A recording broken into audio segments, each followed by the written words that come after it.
That's me. I am Danny Bonaduce, life coach. You can call me right now, 1-800-252-1025, or we happily take your emails at lifecoach@KZOK.com. Life Coach brought to you by Goldberg Jones, Divorce for Men. Call 1-800-DIVORCE. Let's start with Molly from Olympia. Hello, Molly from Olympia. Yes. How are you? It's me, Danny.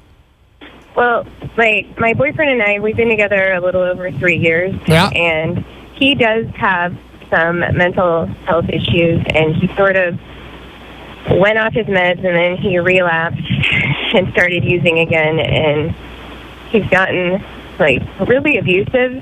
Physically or emotionally or verbally? Everything. Black eyes, and... Okay. It's hard. When he's sober, he's not like this. I don't care. Seriously, like a Jekyll and Hyde. I don't care at all. I don't care even a little bit, Molly. I'll work with a guy who gets so crazy, and whether it's jealous or whatever he does, he's screaming and he's nasty. And you want to talk to me about he's not like that when he's sober. I'll try and see your side of it because I love you. I do. But the second he raises his hands, he loses me, and he should lose you. How old are you, Molly? I'm going to be 33. Oh, okay. You sound like a kid. But either way, what's the matter if you're a kid or not a kid? You deserve so much better than this, Molly. And I'll bet money, if you had a friend that was describing this relationship to you, if they said, hey, Molly, it's me, Becky, and my boyfriend is laying his hands on me, yelling at me, and he's taking drugs a lot, what should I do? What would you say that friend of yours should do? I know. It's so silly. I'm an educated person, and I feel so silly that I got myself into this situation. And I know better, but when it happens to you, you don't really know. No, when you're in, I understand it. When you're in, you're in, and it's all.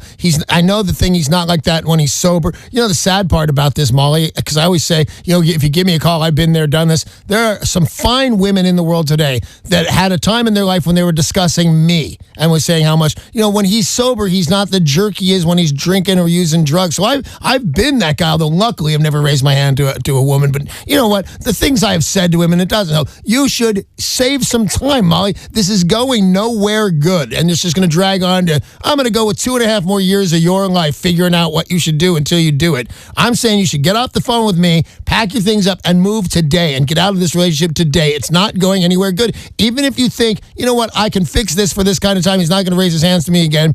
The way this is going, I promise you, is another 2.5 years of battling out with this guy and his inner demons, and then you've wasted 2.5 more years of your own life. And usually I would recommend, don't break up with this guy until you've replaced him. This guy, you got to go now. You deserve better than this, and you'll find it. Like you said, you're an educated person. You need to split, and you need to split right now, Molly. Thank you very much for your phone call, and I really hope you do what I say, and you do what you know you should do, and that is move along. If you've got a question for the life coach, 800-252-1025. Call that number now. Anything that you're going through, Danny can help you figure it out.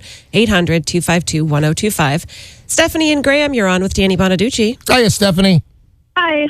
What's up? So I have to, unfortunately, kind of relate to Holly. I do have the man that's sober. He's done drug tests to prove to me, and he's clean and he's sober, but he doesn't know how to deal with life situations and his insecurities and his he's got unrealistic expectations on me to prove to him, things, and he's very insecure. He's very selfish. Wait a minute. He wants you to prove that you're faithful, right?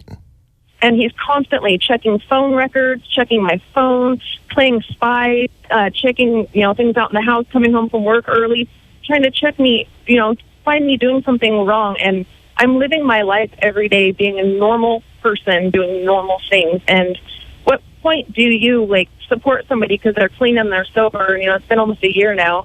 Do you support them in this? Or, he's actually agreed to counseling, and he's gone to a couple of appointments, and he's bipolar, and we've got him on meds. And well, it sounds like your boyfriend's doing all the right stuff, and what's happening is it's coming out with the wrong answers. I hate it. I'm not mad at your boyfriend like I was at Molly's boyfriend. I'm not mad at him. He's, it's a ridiculous thing, but when you get a hold of that jealousy bug, when you're sure there's someone else in your girl's life, it's mania, and I'm going to say, how long have you been trying to prove to him that you're not doing anything wrong?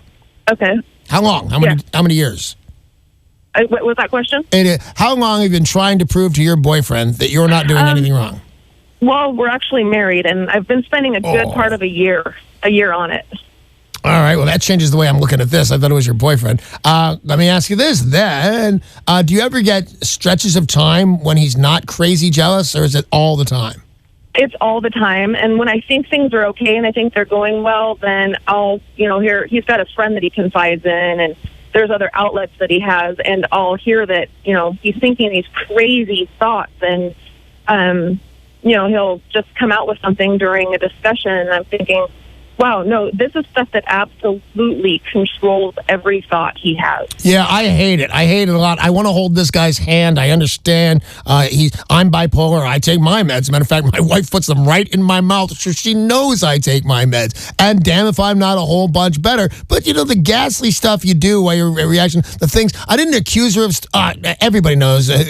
Sarah sitting there going, oh, I remember this time in your life. And I hated all her ex-boyfriends were out to get whatever the hell it was. It was a nightmare. And luckily, I shaped it up just in time to save her and then marry her, and I got away with it. Are there any indications that your husband is going to get better? Yeah, that's probably why I've been hanging on, because he wants to. He has the drive to. He talks to people about these things, even though they're absolutely unrealistic.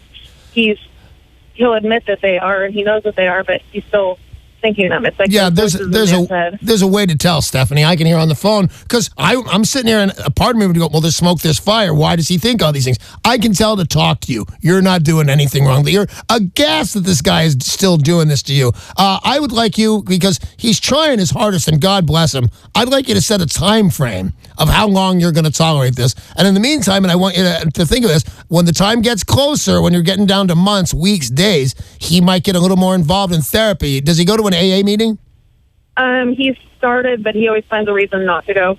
I'm tired tonight, that kind of thing. Well, tell him that he's got a great reason to go. That unless he starts straightening up and work, and because a lot of people use AA as therapy. Maybe this girl, I tell my girlfriend I know she's cheating when I know she's not, and then after the meeting, people are going to talk to him. I think you need to set a time limit till when this doesn't get better, you go, and then you need to go. Give it 6 months, give it 3 months, but he's trying to get better, Steph. I know it feels hard to leave him because he's trying so hard. But if he doesn't, you have a right to your life, and you should go. Let's call it 4.5 months. Let's call it 5 months. 5 months, and you tell him, you're at 5 months, buddy, I love you, but you're driving me crazy. And then 4 months and 3 months and 2 months, and see if he doesn't get the help he needs, and then back there off, Stephanie. And then you should hit the road, because you're better than that. The next caller for Danny Bonaduce Life Coach is Carrie in Lacey. Hey, Carrie. Hey, how are you? Very well. How are you? Doing okay. What's up? Well, I don't really know how to... So I was married to this guy 20 years ago. He's the father of my two kids. And we divorced over 12 years ago, and that's been fine. 12 years later, I reconnected with his brother, trying to let my kids have a relationship with their uncle. Right. Because my ex has kept my kids away from all of his side of the family, because he's kind of a jerk that way. Right. And so former brother-in-law and we used to have a friendship a long time ago, and that's all it was, I swear. Right. But we have decided to start seeing each other, and I'm okay with, there's he's a former brother-in-law, and some people judge that, and I just let those people go, because if they're not supportive of me, I don't need them. Well, man, so when did you actually have some kind of sexual relationship with this guy? It's been about 6 months. So you're in this. This is going. This is something you're doing now. Well, Yeah, if anybody has to live the stigma down of this, it's him. It's the other guy. You're out. The divorce is fine. You're talking about this guy's, brother. And then that's a weird thing for the brother to do. I mean, it's weird, to be honest with you. It's weird all the way around. And you're going to run into some hiccups for sure. But what is your question for me about doing it? Well, so we're coming up to the holidays, and what I'm noticing is he knows all of my friends and all of my family, and everybody is accepting and supportive, and he's a wonderful man, and we are wonderful together. But when it comes to his family, he's really compartmentalizing kind of, and I know that his mother knows, but he doesn't want to. He's really trying to keep it kind of separate, which really Carrie, my love pumpkin, you're aware that this, as my old boss would say, has hair all over it. It's a disaster, Carrie. Now you have to decide, are you in? What the hell? Because it's not, by the way, Carrie, I love you, it's not going to last. Here, let's talk about Christmases. Who shows up with who? What do you buy? Whose family do we spend time with? Everybody's involved with this choice that you're going to make. So I say, you know what, ride it out. The damage, if there is damage, the damage is done. You're having some wildly weird fun that seems like even I wouldn't have done this. This is just, yeah, I probably would have if she was hot. But the fact of the matter is, let it run its course because it's a disaster, Carrie. And do you know that it's a disaster? I don't. Oh, no, it's a disaster, Carrie. I can't believe you. When you decide you're going to go to his family for Christmas, what happens? Well, we've been over there in the summertime. We went over to visit all of us with his mom, and that was, I mean, it went well. It was fine. And she and I have a pretty good relationship because... Where's your ex-husband? He is working out of the country right now, but he is also aware because I didn't want any lies or secrecy, and he would react to that more than... Right. So what does he say about this?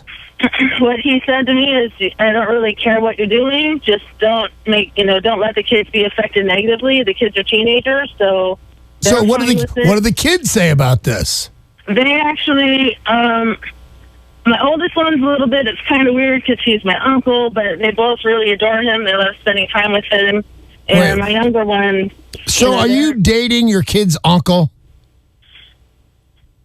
You could kind of say that. It's uncle-in-law. Yeah. It's all weird, Carrie, but here's what I'm going to say. Ride it out. If you want to be in this super drama fest that you're getting into, and you say, well, there's not that weird drama, everybody's being okay. Well, God bless them, and I think that's great. I say this is going to blow up, but I don't think anybody's going to get hurt out of it, and you're going to have the craziest weird Dr. Phil story to tell. When all the smoke clears, I can hear Dr. Phil going, now you tell me this, little girl, did y'all do all this? And that's when the monkey wouldn't smoke, or whatever he says. I say ride it out and have fun. And thank you very much for the phone call. That's all the time we have for Danny Bonaduce, Life Coach. You guys, I really do appreciate that you call me up every weekday morning at 7:30. Life Coach brought to you by Goldberg Jones Divorce for Men. Call 1-800-DIVORCE.